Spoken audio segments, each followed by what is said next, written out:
Hello everyone, welcome back to another episode of Rslash Malicious Compliance. In today's episode, HOA won't let us fly our modest pride flag, so we just follow the rules. Nobody can have a 5/5 in all categories 2 years in a row, mark him as a 4/5. HR. You got COVID? Fine, you're taking me to Taco Tuesday. Before we get started, make sure to subscribe so you will never miss a video. So let's get started. HOA won't let us fly our modest pride flag, so we just follow the rules. Due to some neighbors flying BLM flags, thin blue line flags, and other opinion flags, our HOA decided last month that we're only allowed to fly the USA flag and nothing else. The day after the decision, we receive an email that someone reported our pride flag that we had in our house since 2016, and that we needed to take it down. We complied and removed the flag. Looking through our new rules, we noticed that removable lights are permitted without restrictions, so we bought 6 colored flood lights, and we washed our house in pride colors. A little less subtle than our simple flag. A lot more fun for anyone complaining about the flag itself and what it represents. OP, please report back when HOA tries to pass new floodlight rules. HOA Councilman, lights of uniform color and orientation, modest in nature. HOA Attorney, you can't be serious. If they ban the lights, we pitch in and buy OP7 of those gas station wiggler things in rainbow colors. HOA tried to bust my balls so many times over the years, until one time they sent pictures of a branch in a gutter over my kid's window. I attended the next team meeting and highlighted my son was in the shot. Barely, mind you. Everyone gasped and I informed them if anyone else sent the same phototype, I'd have them arrested for peeping Tom charges for starters. They countered, but before they could complete the sentence, the cop in the neighborhood chimed in, along with a lawyer. Never had another letter with pictures after that. Doesn't changing HOA rules require a meeting with all the HOA members and for the rules to be voted on? This is why you always go to your HOA meetings. I don't know how common it is, but at the last place I lived that had a HOA held their meetings at 4 p.m. on a weekday, so they clearly didn't want anyone to come. FYI, if you haven't already been told, they cannot forbid you from flying flags from the armed services. It's actually law. I learned this when I was the president of my HOA. So I say go get a large service flag and fly it, just to get them riled up. When they lose that fight, they may just say screw it and give up on the flag issue. Love the compliance though. Never remove the lights, they're fabulous.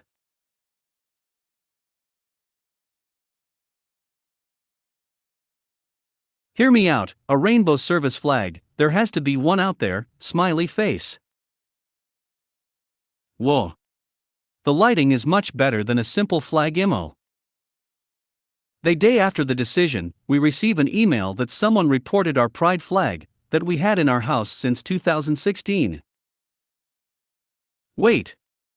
Hold up. Someone reported your pride flag inside your house? Light that whole neighborhood up. Typo. Sorry. It was displayed on our front porch. I would assume that it was in a window or something. Any politicians on Reddit wanna get some easy votes, propose outlawing HOAs. I don't agree with taking down pride flags, but if the only way to remove Confederate flags is to ban all other flags except US, I'm a little okay with it. One reason why I didn't fought the rule too much. Nobody can have a 5/5 in all categories 2 years in a row, mark him as a 4/5. HR. These were the words my HR said to my manager when he put in my annual performance review for this past year. To explain a little background, I work in a niche part of research agriculture. I'm good at my job, I do it well, and everywhere I've went I've made myself extremely hard to replace. Basically, I'm good at what I do and it reflects. My manager is very open with me. He is the most transparent manager I've ever had. In fact, he shares with me certain details that I'm not supposed to know, such as salary raises, bonuses, stupid things that HR says to him in an email. After another great year of research and proving myself invaluable, which not only included 2 raises, 25% salary bump altogether, a hefty bonus, title promotion, enrolled in a mentoring program, listed as an extremely high performer by upper management, and being put in charge of advancing several field technology advancement projects, basically incorporating new cutting-edge tech in the field of research, all while attending college, company was sending me back for free. I figured I had killed it for the year. Reports were done and filed. Everything from safety to EHAs to the I's being dotted and T's crossed was done. I could not have finished the year any better. Now this was the end of my second year at this job. During my first year review, I had been marked as a 5 all around by my manager. There's something like 4 categories you can score in, impressing not only him, but several of the upper management seat holders as well as the company VP. That's what led to my promotion and raises. This last annual review, my manager was having issues submitting my review. After some emails back and forth with HR, he explained to me that HR had just informed him that nobody can have a 5/5 in all categories 2 years in a row, mark him as a 4/5. This was the general synopsis of the email. So I did what I do best when I get petty. I asked my manager to forward me the email. Informed him I was okay with the 4 out of 5 rating, and that I don't expect him to try to fight HR on it. Then let the process stew for a few weeks. After the reviews were finished and sent back, they were accompanied with AVIP projections for the next year, salary increases and bonuses, and what do you know, my percentages were marked lower because I had gone from a 5/5 to a 4/5.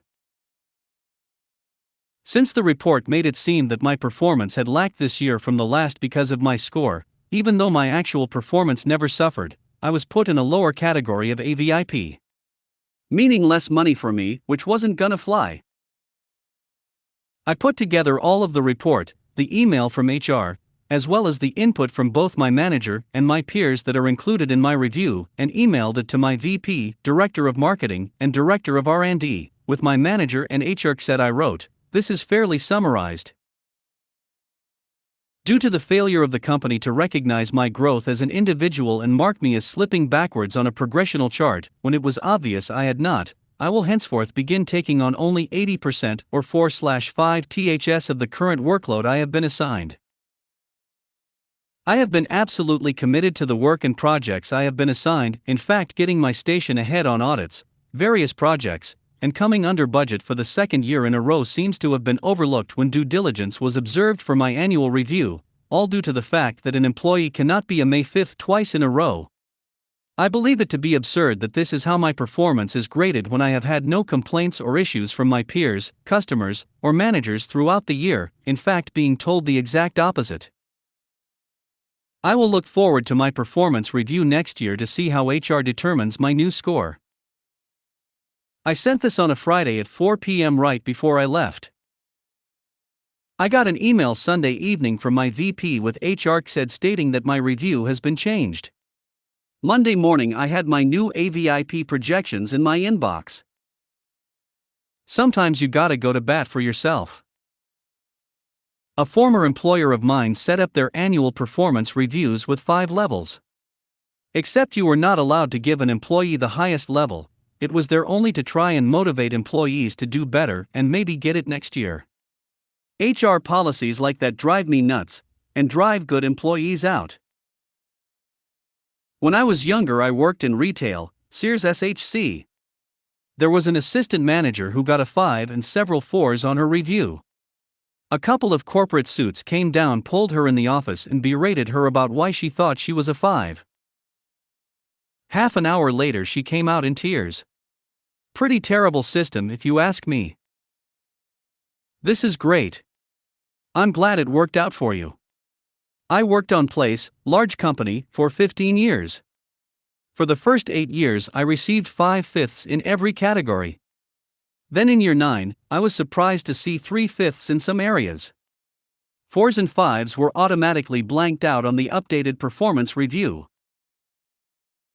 Apparently HR didn't want anyone getting 5/5 across the board anymore.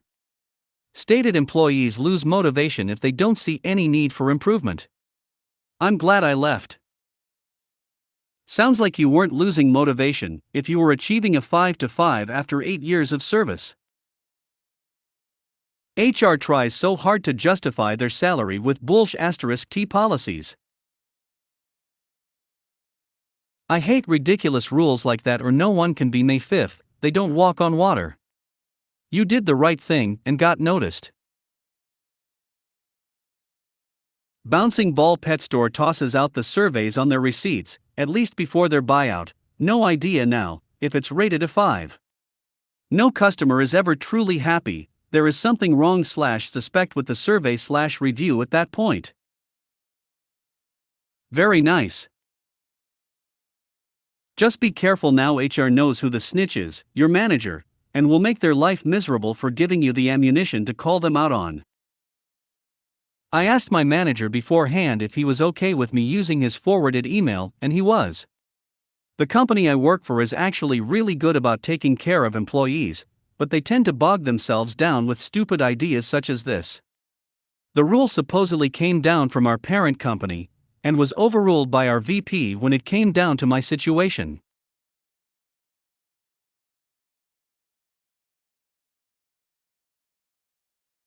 Not sure why the parent company's rules are the default when we're a very niche area, but my company's HR is very nice and understanding. Retaliation isn't something that happens at all. At least from what I've seen and heard. Doesn't matter, the new HR drone won't care why there was a vacancy. My wife got 5 out of 5 2 years in a row. HR didn't tamper with her score, but she was informed that she couldn't raise more in rank or money. So she left. I got a 4 out of 5 for attendance on a review once. I had perfect attendance during the period that the review covered.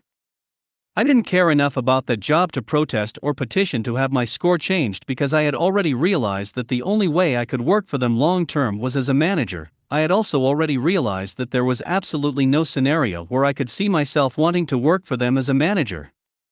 I worked there for maybe another year or so, and when my manager noticed that I had perfect attendance before, but I no longer did, he asked why, so I brought up my review and the April 5th he gave me for attendance.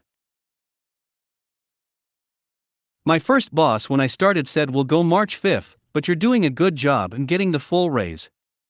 And then 4/5 full raise. And May 5th another full raise. Then HR asked him why I was getting so many raises and not to do it again XD. So next review again May 5th and a raise. It was MC because the reviews initially were supposed to be every other month, but he did them every month.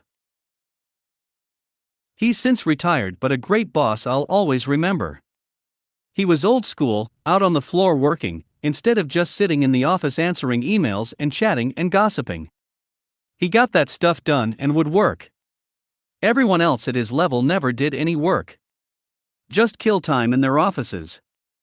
They called him the weird one because he was the only member of management that worked on top of his own work.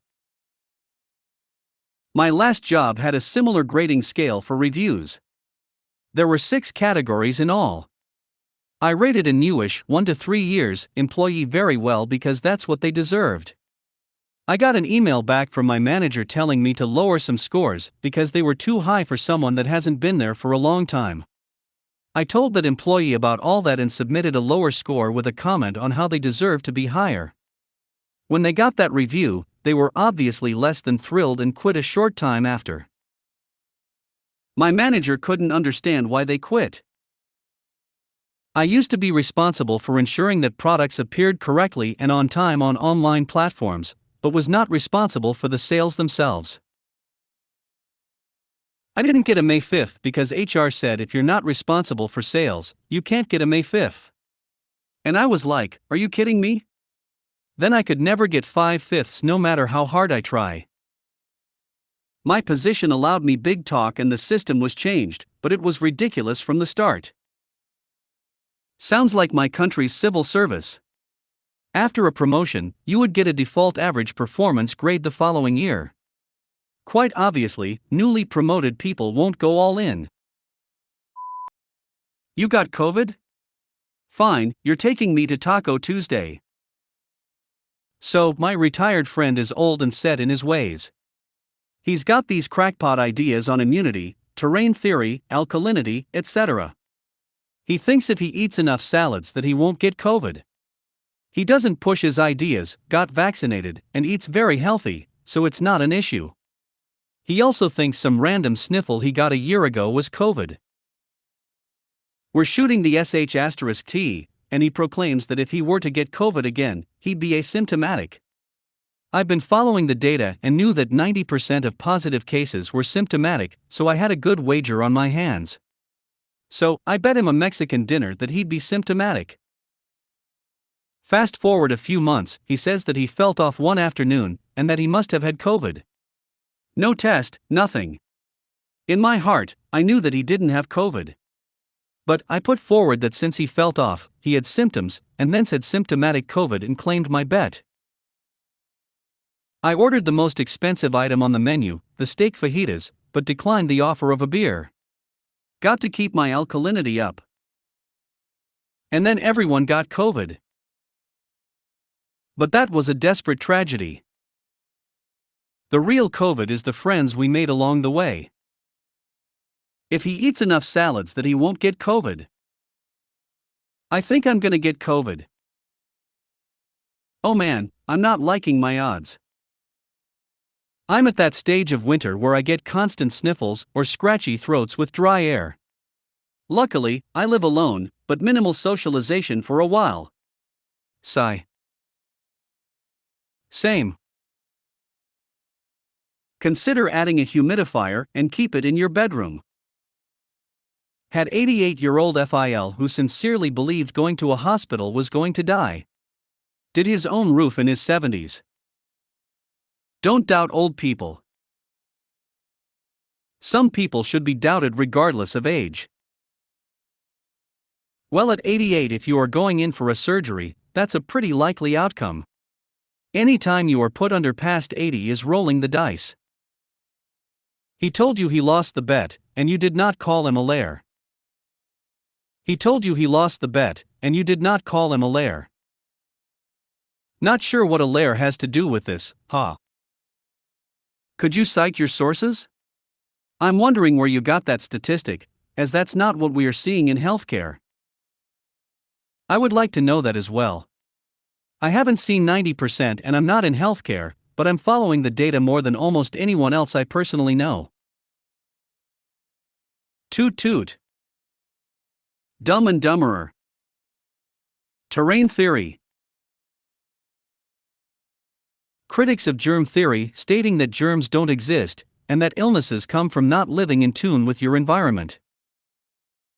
Considering that COVID came from bats, it's got a lot going for it. Unfortunately, modern proponents of this hokum don't understand their own theory, and are too stupid to realize that germs can be quite real, and that pandemics can also come from not living in harmony with nature and leaving it alone. There are places in the world where it's just local knowledge or lore to leave X animals, usually small rodents, alone. In modern times, come to find out that those animals often carry diseases. If you made it to the end of the video, thanks for watching. Don't forget to like, subscribe and share, and we will see you in the next video.